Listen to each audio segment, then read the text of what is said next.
Oh my God, it's been a good like 2 months, bruh. My life has completely changed. First of all, I moved. I'm gonna give y'all a quick apartment tour. Now, granted, y'all know I'm not the type to be pre-setting up my house for a video, so I'm gonna give it to y'all raw. This is my living room. Took me forever to hang up this TV. Little entertainment system, playing area, some art, and this beautiful couch. I guess I could say I'm officially a D3 student.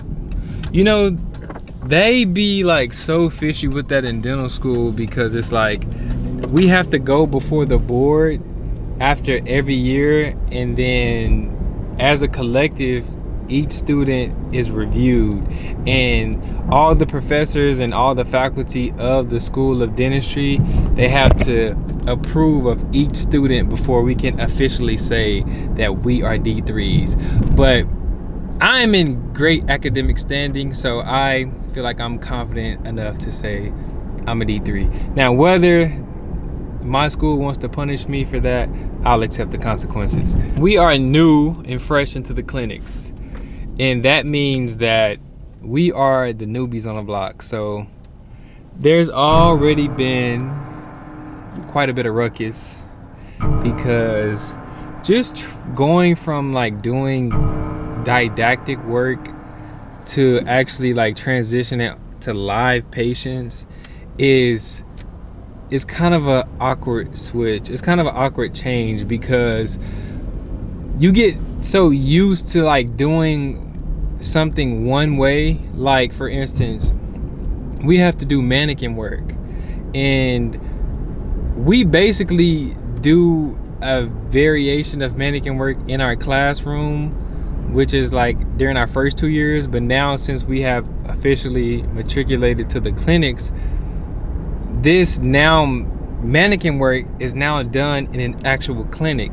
But there's a way that you can like set up the simulated patient in like a real chair. But I know, at least for me, like I've gotten so used to, you know, working in a classroom setting mannequin style that it's almost like I'm learning everything all over again when I'm doing procedures on the mannequin heads in the clinic, if that makes sense. The conversation comes up all the time. Which one is harder? Which is the hardest year of dental school? D1 or D2?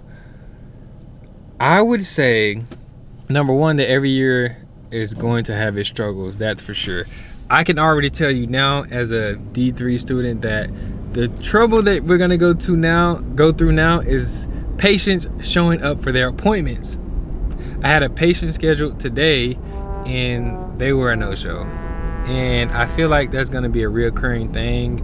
And yeah, I think that's gonna be the problem for the third year. But me personally, I would definitely have to say, out of the first year and second year of dental school, I would say the first year is harder, but the second year is hard because of the workload. I feel like didactically, and just as far as like information, if you comparing just like pound for pound, I think that the D2 material is way easier, but the D1 is like very rigorous. Maybe that's because we like just going into dental school and we don't really know how to study and we don't really know anything.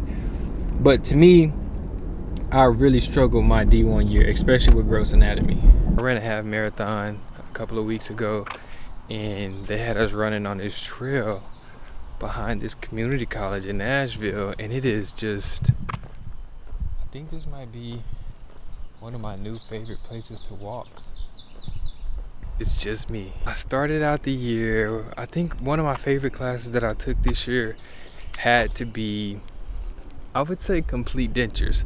Although I'm still like ironing out all the details and all the concepts for complete, I feel like it's deeper than what I learned. I feel like we only scratched the surface, but I think we still like have a whole another year of like complete denture courses while we take clinics in our D3 year. Doing a complete denture from start to finish was probably one of my favorite things to do. We also took RPD, which is removable partial dentures, in our fall semester, which is basically almost like the same class, but not really. So doing a denture, making it from scratch, really was very like cool to do. They say after your second year of dental school, if you are not at a point to where you just feel like done, like you're just so tired and worn out, then you're not ready for the clinics. Every year the D2 class celebrates the D1 class when they finish their first year of dental school, and we do like this whole surprise thing. And that was also one of my most memorable moments because I just like, dang, like time just flies. I remember when we were all starting in our fall semester and all of a sudden we're celebrating the class underneath us finishing their first year, and it's like, dang, I feel like time just like is going like so fast. Your living arrangements, I see now, have a huge effect on your school performance, because I was living on campus at like the campus apartments, and it just got to a point to where I felt like I could not sleep. Like I don't know if it was because I was just having too much caffeine or too much pre-workout when I worked out, but it felt like, at least for my last like month or two when I was living there, I just didn't sleep. Like it just felt like I was just laying there for hours, and then my alarm would go off, and then I just wake up like super tired. But now that I'm in my new place, I feel like I sleep so much better. Like I actually wake up and I feel refreshed. It's just to think that, you know, once this year's over, that 2026 is basically my last year of school, because, you know, if you know anybody that's in dental school, you know that last semester of D4 year is kind of you just packing your bags, or at least it should be. So, you know, that's kind of exciting to think about, especially because the fall goes by so quick. So once we finish this and I see all of my patients, it should be a breeze. These dentists on TikTok saying that it's not worth it to go to dental school because of the loans that you have to take out. Number one, especially as a Black African American, think about your representation when you're going into these professional careers, because, you know, other races, they're not put in the same position as us. And that's not a knock on them by any means, but I really try and strive to educate those out there, especially the people who look like me, to reach and strive for things like becoming doctors, becoming lawyers, and becoming people of power, because we just don't have enough. Like, we have enough NBA players, we have enough NFL players, we got enough rappers, we got enough singers. We don't have enough professionals. We need lawyers, we need dentists, we need nurses, we need people in these professional careers. Look at this that I found. Like, this is a hidden gem. Debt is very important, but does the debt stop you from buying a house? Statistically proven that people who look like you receive better treatment from them. We have enough rappers, we have enough athletes, we got enough running backs.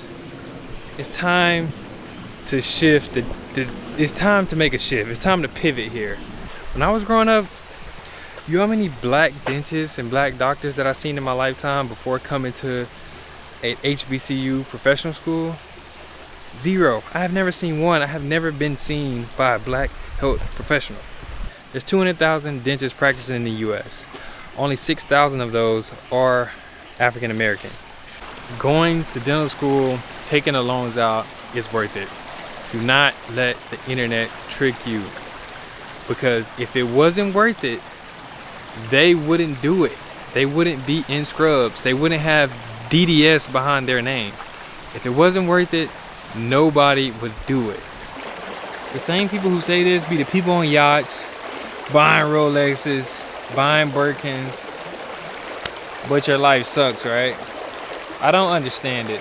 The inspiration that you're gonna give out to others, especially if you are a part of a minority group. Every once in a while, this stat comes up about how it's an alarming rate of African American mothers having complications during pregnancies and all these other things. It starts here, like it starts in healthcare. There's no other career that you can go into with the same reward as becoming a dentist and you don't have to take such risk. Obviously, there are going to be some smart Alex that comment on this video and say, oh, I'm an engineer and I'm a software, I'm a plumber or whatever, and I make $200,000 a year. Okay, that might be the case, but if you are in that boat, 9 times out of 10, you're probably an anomaly. People on social media who say, oh, well, I can't even enjoy, you know, myself because I want to pay off my student loans as fast as possible. Let them live their life.